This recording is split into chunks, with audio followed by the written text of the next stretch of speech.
కురిపిస్తున్న ఈ ఎండలో 6400 క్యూసెక్కులు ఇప్పుడు ఆడ వారుతున్నాయి. పోయి చూడండి, ఆడ పోయి మేడిగడ్డ దగ్గర వారుతున్నది ఎంతనో పోయి చూడండి.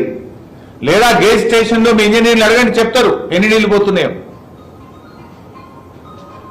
ఇలా కాళేశ్వరం తక్కువ చేసి మాట్లాడితే మేమేదో కేసీఆర్ను తగ్గించినట్టు బీఆర్ఎస్ను తగ్గించినట్టు అనుకుంటున్నారు మీరు.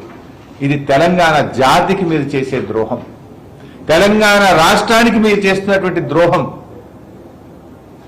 మమ్మల్ని తిట్టండి, పడతాం, కానీ రాష్ట్రానికి ద్రోహం చేయకండి. తెలంగాణ నీటి హక్కుల్లో అన్యాయం చేయకండి. మీరు కాళేశ్వరంను తక్కువ చేసి ఎవరైనా కాంగ్రెస్ నాయకులు మాట్లాడితే కాళేశ్వరంలో కొలువైనటువంటి ముక్తేశ్వరుడు ఆ స్వామి మీకు శిక్ష వేస్తాడు. తస్మాత్ జాగ్రత్త అని చెప్పి కూడా మేము హెచ్చరిస్తా ఉన్నాం. ఎందుకంటే నిన్న పోయినటువంటి మంత్రులు, ఒక ఆయనేమో గ్రావిటీ ద్వారా పోయిందంటాడు, ఇంకొక ఆయనేమో 150కి అగ్రిమెంటే అయిపోయిందంటాడు. 150కి అగ్రిమెంట్ అయింది లేదు, గ్రావిటీ ద్వారా వచ్చేది లేదు.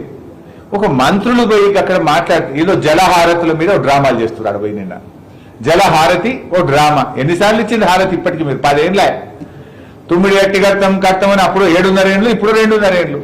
హారతుల పేరు మీద డ్రామాలే తప్ప నిజాయితీ లేదు మీకు. ఇప్పటిదాకా మహారాష్ట్ర పోరా మీరు? కనీసం మా రాష్ట్రంలో ఉండే మంత్రి గారితో, సెక్రటరీ గారితో, ముఖ్యమంత్రి గారిని కలిసిన పరిస్థితి లేదు. ఆనాడు కేసీఆర్ గారు స్వయంగా తన జన్మదినం ఉండే, జన్మదినం రోజు కూడా నా బర్త్డే కంటే నా రాష్ట్రం ముఖ్యమని మహారాష్ట్రకు ముంబైకి వచ్చి మహారాష్ట్ర ముఖ్యమంత్రి గారితో, మహారాష్ట్ర గవర్నర్తో, మహారాష్ట్ర నీటిపారుదల శాఖ అధికారులతో తను సమావేశమైంది. బర్త్డేను పక్కన పెట్టి బర్త్డే కంటే నా రాష్ట్రం ముఖ్యమని మహారాష్ట్రకు ముంబైకి వచ్చిండు కేసీఆర్ గారు. రాష్ట్రం ఏర్పడ్డ నెలల్లోనే వెళ్ళిండు కేసీఆర్. కానీ మీరు 2.5 ఏళ్ళే. ఆనాడు 7.5 ఏళ్ళు ఢిల్లీ, మహారాష్ట్ర, ఆంధ్రప్రదేశ్ కాంగ్రెస్ ఉన్నా చేయలేదు. ఇవాళ 2.5 ఏళ్ళైనా ఇంతవరకు పోయి మాట్లాడింది లేదు. మళ్ళీ నిన్న పోయి ఓ జలహారతి పేరు మీద ఓ డ్రామా.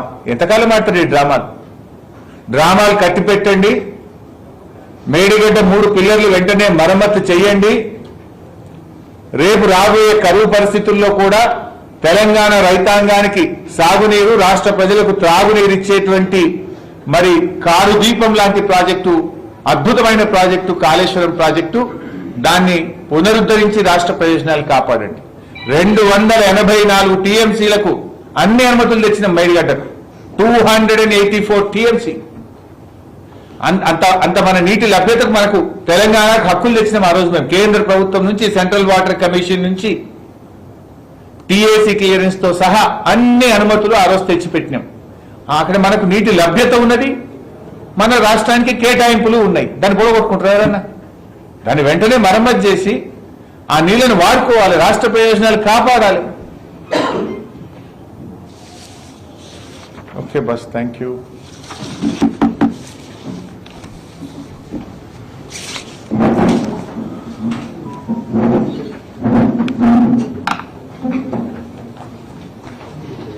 ఇంకొక పాయింట్ మక్కలది అందులో మాట్లాడాలంటే చిన్న కొడుకులు మాట్లాడతారు, వాటిలకు మక్కలకు సంబంధించి.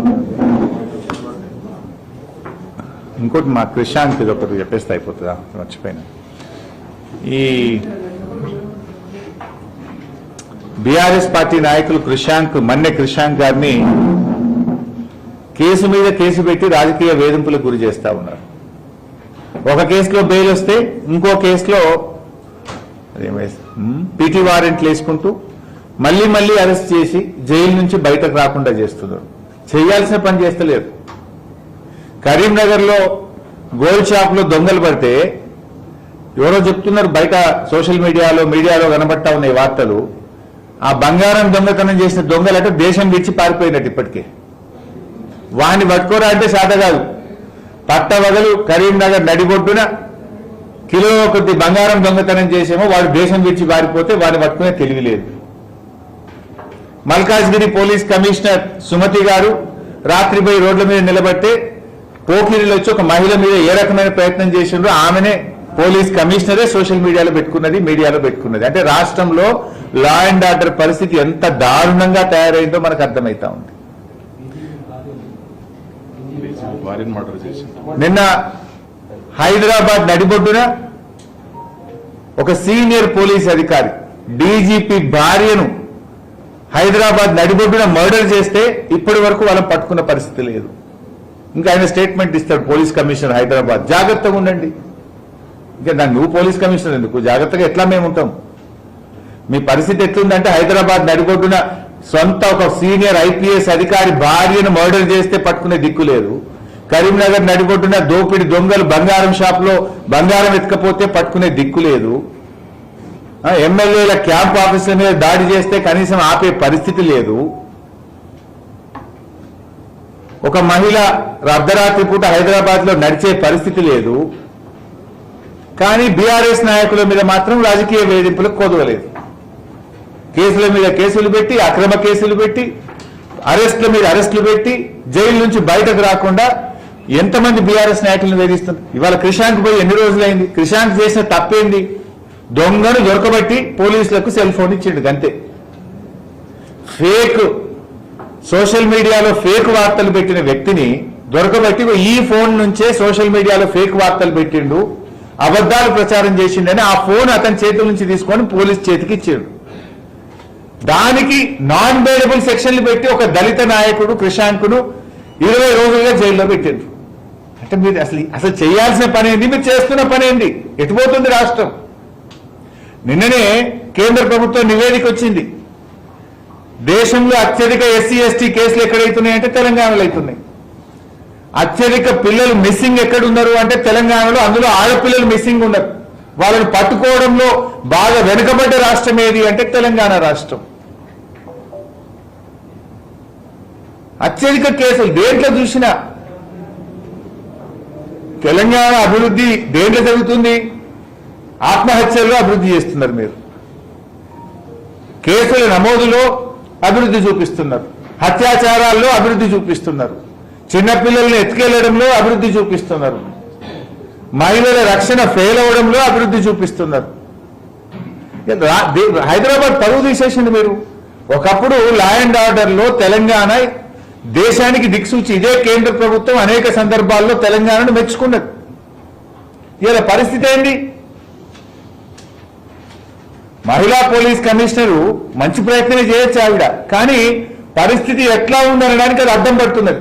పరిస్థితి తీవ్రతకు అది అడ్డం పడుతూ ఉన్నది. ఎంత దారుణమైన పరిస్థితులు హైదరాబాద్ లో ఉన్నాయి. ఒక ఐపీఎస్ ఆఫీసర్ భార్యను మర్డర్ చేస్తే ఎట్లుంది? ఒక ఐపీఎస్ ఆఫీసర్ రోడ్డు మీద తిరుగుతే పరిస్థితులు ఎట్లా ఉన్నాయి? అంటే ఈ రకంగా రాష్ట్రంలో రాజకీయ వేధింపులకు పోలీసులు వాడుకుంటున్నారు. కక్ష సాధింపు చర్యలకు పోలీసులు వాడుకోవడం వల్ల పోలీసులు తమ పని తాము చేసుకోలేక లా అండ్ ఆర్డర్ కుప్పగూలింది. రాష్ట్రం పరువు తీసిండు ఈ రేవంత్ రెడ్డి. హోంమంత్రిగా ముఖ్యమంత్రిగా Revanth Reddy after fail. Thank you.